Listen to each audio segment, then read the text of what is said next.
Just a little flip. Just a little flip. Just a little hair.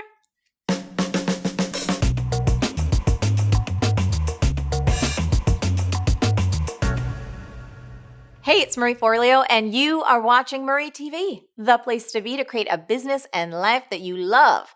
Now, if you're somebody who feels oddly alone with all your freedom working from home, this episode is for you. Today's question comes from Megan, and she writes, Hi, Marie. You have a great show and tons of good advice. I started working from home for an online business just as I moved to a new town where I know nobody. The first year of my job gave me a great paycheck and more freedom than ever. Yay! Yet my soul was longing for connection and casual FaceTime with others. Social media and text does not fill that void for me. I have never felt so out of sync. There were times when I only talked with the daycare people when I picked up my kids for 2 weeks at a stretch. Everything else was email. There's a reason that isolation is effective punishment in prisons. I'd love for you to talk about ways bosses can acknowledge this new world phenomenon. Workers don't want to admit that they feel an utter lack of connection and feel completely alone all day. After all, who wants to pay a socially silly loser that feels lonely on the job?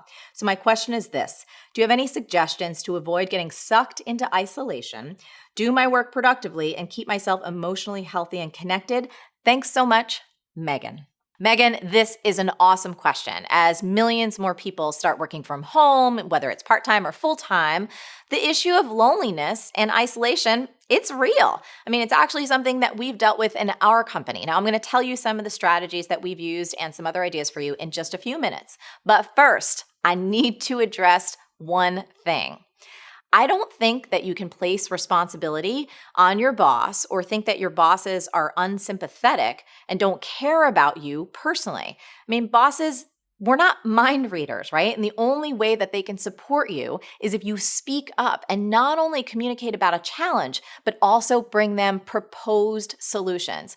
Look, being a boss myself, I can tell you firsthand that we are busy busting our humps trying to keep the lights on in our business and doing everything we possibly can to keep our people employed. And of course, every boss, including myself, wants their team to be absolutely happy and productive, but we need you to be proactive, to talk about what's up for you, and to propose solutions, not just bring us complaints or problems. I also want to say, as someone who runs a virtual company, that this is a very real issue for some team members, but not all of them. So it's not wise to expect bosses to force more interaction for people who don't want it or need it.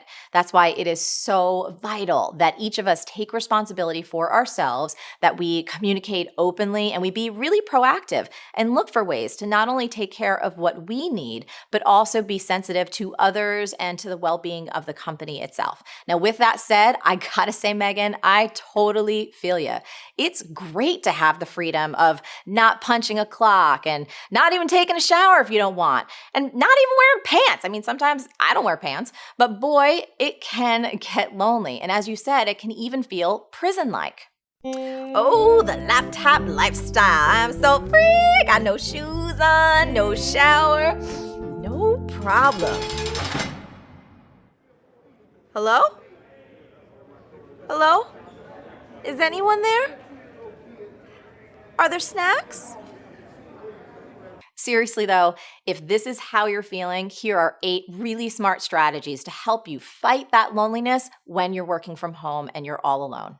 Number 1, get your social fix outside of work. So I know you said you're in a new town and that can be really, really tough, but you can't expect people to just knock on your door and bring you cookies. I mean, I know you know this, but you got to get out there, and I want you to start building real relationships, and you can just do it one at a time. Once you do, make this your focus. You've got to plan things. I do this all the time because, again, I can relate to you. I plan trips to Great Adventure, to go on roller coasters. I make dates with my friends to go to the movies, to do weekend getaways, just to come over and have dinner at my place, even if we order in. Again, the whole focus is build those relationships and then plan. Number 2, you should consider a co-working space. So since remote work is growing so quickly, there are co-working spaces popping up everywhere. So have a look around your new neighborhood. And one benefit here is that you get to meet people who are in the same position, doing kind of similar things, meaning they're either working alone or they're working virtually without a big, huge corporate office to go to every day.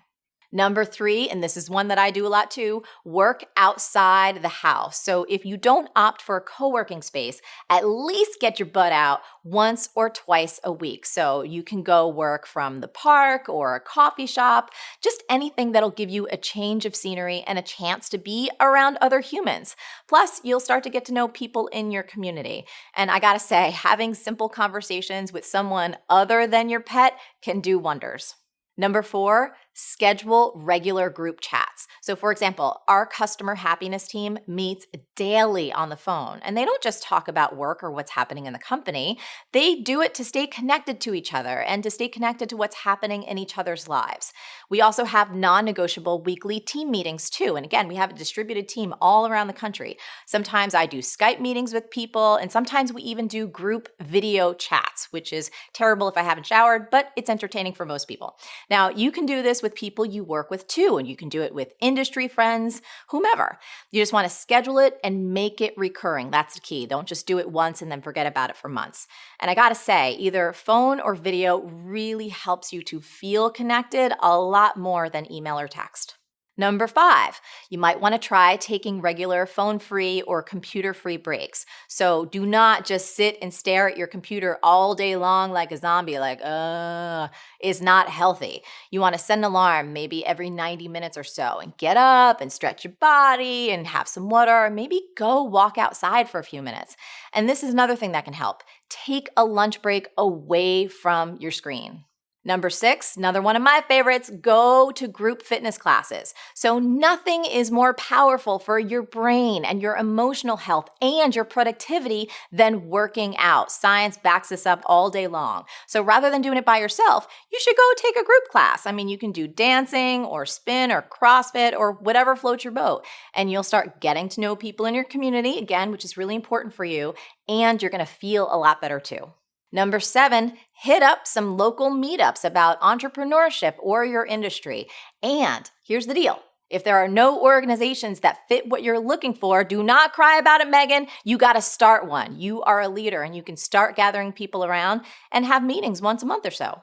Finally, number 8, you can pitch in-person time. So I don't know how big your team or your company is, but why not pitch your boss on the idea of having an in-person meetup for the whole company at least once a year? You could volunteer to help organize it and keep costs down, and then map out a whole agenda that'll help move the company's goals ahead.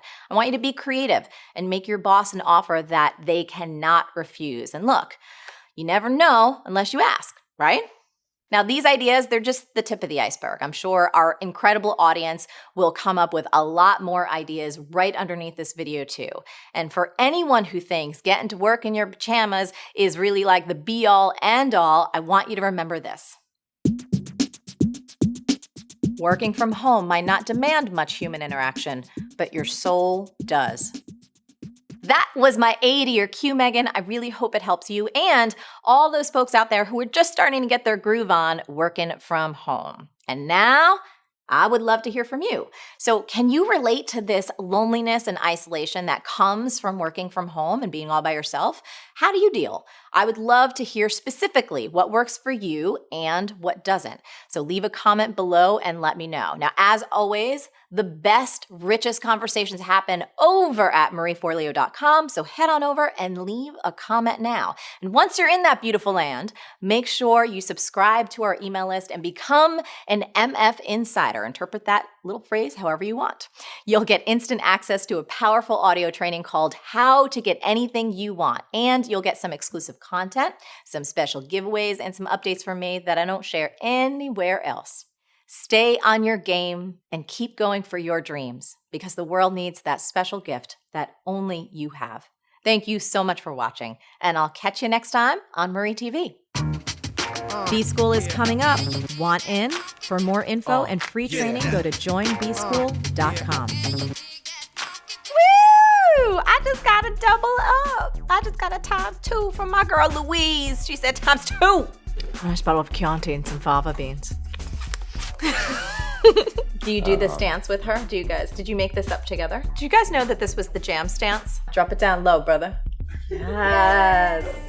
I'm gonna actually do it on the airplane next time I'm on the airplane. Get a middle seat. Just like elbows out. Elbows out.